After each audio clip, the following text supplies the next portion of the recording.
Pois bem, pessoal, vamos nos pautar em relação a esse aspecto. E quando falamos da queda, do fruto de Adão e Eva, quase sempre imaginamos apenas um erro antigo, um evento distante no tempo. Mas a queda não foi só um gesto moral, ela foi uma fratura no tecido do real. Algo se rompeu não apenas no homem, mas na própria estrutura do mundo. Então, quando o homem caiu, a terra caiu junto, o corpo caiu, o tempo caiu, e a história passou a gemer. Tudo que o Tol da Volve Redonda pagou o preço. Inclusive, pessoal, subitamente me veio à memória a teoria do intervalo, que sugere praticamente o seguinte: assim como o homem, ele pecou e todas as criaturas da terra pagaram um preço, quando os anjos pecaram, todas as criaturas do cosmos também sofreram as consequências e houve desordem também no cosmos, tal. E dessa perspectiva, fenômenos como, por exemplo, a extinção dos dinossauros e outros mistérios poderiam ser compreendidos como parte desse efeito universal. E se vocês julgarem interessante, conveniente, eu poderia aí estar trazendo uma reflexão mais profunda, mais organizada nesse sentido. Agora imaginemos um cenário extremo e delicado. Um mundo já marcado pela queda, pela desordem, pela justiça divina, se manifestando em castigos progressivos. E no meio desse mundo, alguns que não comeram do fruto. Vamos supor que apenas 50 pessoas, filhos de Adão e Eva, foram lá e comeram do frutos, mas tinham 2.000, mais ou menos, habitantes, seres vivos humanos. Homens e mulheres que permaneceram como Deus os criou, íntegros, puros, sem corrupção interna e sem comer do fruto. O que aconteceria?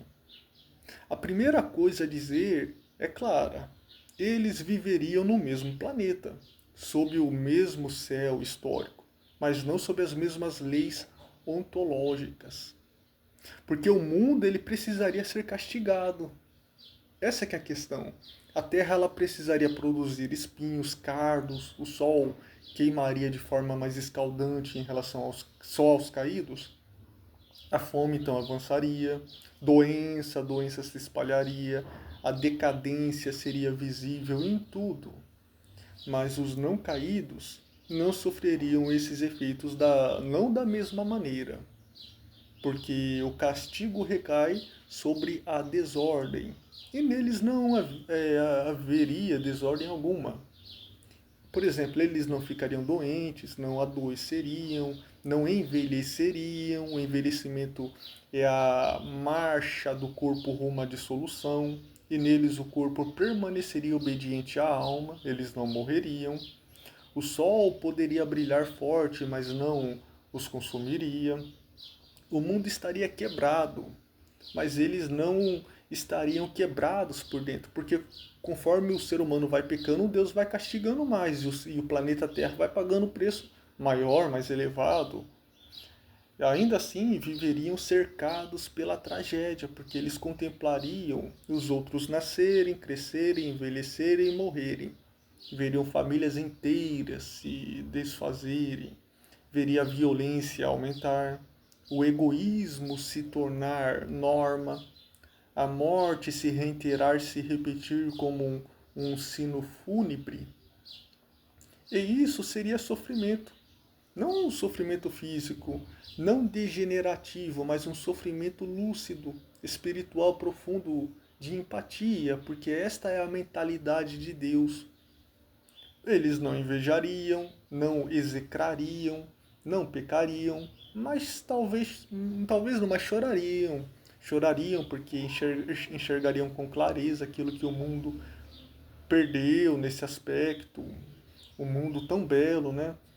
Veriam a diferença entre o que a criação foi feita para ser e aquilo em que ela se transformou. Inclusive, acredito muito que Adão e Eva é, sofreram muito em relação a esse aspecto. essa mudança da natureza. A convivência entre caídos e não caídos, porém, não poderia ser simples nem duradoura.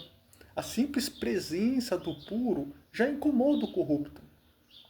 O bem absoluto acusa o mal apenas por existir. Por isso, com o tempo, a separação seria inevitável, não que eles seriam concentrados numa espécie de bolha. Não necessariamente geográfica no início, mas existencial, espiritual e moral.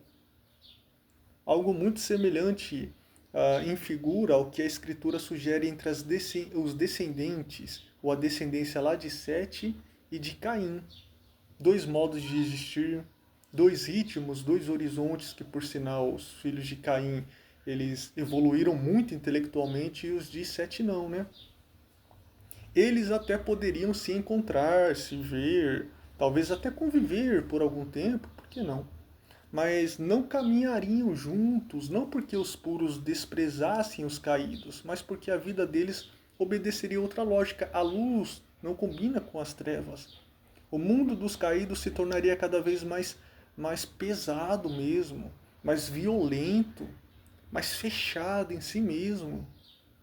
O dos não caídos permaneceria leve, ordenado, silenciosamente fiel a Deus. Em relação aos filhos de Caim, vão dizer que foram. Uma teoria vai sugerir que foram os anjos caídos que ensinaram tanta coisa para eles, e de forma esdrúxula, né? E a pergunta mais dura surge aqui: poderiam os caídos ferir os não caídos? Com certeza tentariam. O mal sempre tenta destruir o que o denuncia, mas aqui a história encontra um limite. Ou Deus protegeria os não caídos de um modo direto, frustrando então, nesse caso, a violência, ou os retiraria progressivamente da convivência histórica. O que não faria sentido seria permitir que a inocência absoluta fosse esmagada lentamente no mundo que já não mais reconhece, nesse caso já não teria mais justiça. E agora surge uma questão profunda e perturbadora. E se um caído e um não caído tivesse um filho? O que seria dele? A criança carregaria a marca de ambos os mundos? Herdaria do caído a vulnerabilidade, a ligação com a corrupção e a finitude? Ou essa criança herdaria do não caído a integridade, a resistência, a dissolução, a fidelidade? É praticamente aquele corpo incorruptível, imortal. Seria, portanto, uma espécie de um híbrido, instável, paradoxal, tipo um Nefilim, né? Humano, nem totalmente eterno e nem totalmente sujeito à decadência. Como que funcionaria essa questão, hein? Um verdadeiro nefilim ontológico, olha que me veio à cabeça, testemunha viva da tensão entre queda e pureza, sem pertencer plenamente a nenhum dos dois mundos.